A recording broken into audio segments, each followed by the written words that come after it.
नमस्कार मित्रांनो, मी प्रथमेश इसळ आजच्या नवीन व्हिडिओमध्ये आपल्यासाठी सर्वांसाठी घेऊन आलेला आहे सोयाबीन पिकातील तण व्यवस्थापन कसे करायचे याबद्दल संपूर्ण माहिती। सोयाबीन पीक हे जेव्हा वाढीच्या अवस्थेत असते सुरुवातीला 15 ते 25व्या दिवशी तणाचे व्यवस्थापन करणे अत्यंत महत्त्वाचे आहे। तणाचे व्यवस्थापन जर आपण केले नाही तर जवळपास 33% पर्यंत आपल्याला उत्पादनामध्ये घट आढळून येते।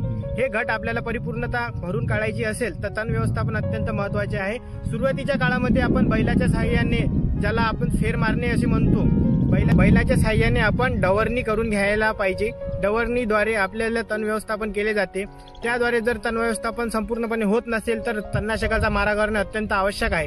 तणनाशकाचा मारा जर करायचा असेल तर आपल्याला सर्वप्रथम योग्य तणनाशकाची निवड करून आपण योग्य फवारणी करायला हवी। त्यासाठी आपण तणनाशकाच्या नियोजनासाठी सर्वप्रथमतः महाराष्ट्रामध्ये जे प्रचलित आपल्याला तणनाशक आहे ते आपण या व्हिडिओमध्ये पाहणार आहोत। तणनाशकाबद्दल बोलायचं म्हटलं तर सर्वप्रथम महाराष्ट्रामध्ये प्रचलित ओडीसी, दुसऱ्या नंबरवर आहे शाकेत, तिसऱ्या नंबरवर आहे अदामा कंपनीचं वीट ब्लॉक। त्याच्यासोबत आपण टर्का सुपर फवारणी करून अत्यंत व्यवस्थित तणाचं व्यवस्थापन करू शकतो। 4 नंबरला आहे फ्युजीफ्लेक्स, 5 नंबरला आहे आयरिस, 6 नंबरला आहे FMCचं गॅलेक्सी। हे सर्व प्रचलित आणि सर्वात जास्त रिझल्ट देणारे तणनाशक आहे। आपण आपल्या फील्डवर याचा उपयोग करून रिझल्ट कसे आले आम्हाला नक्की कळवा आणि अशाच नवनवीन माहितीसाठी चॅनलला सबस्क्राईब करा।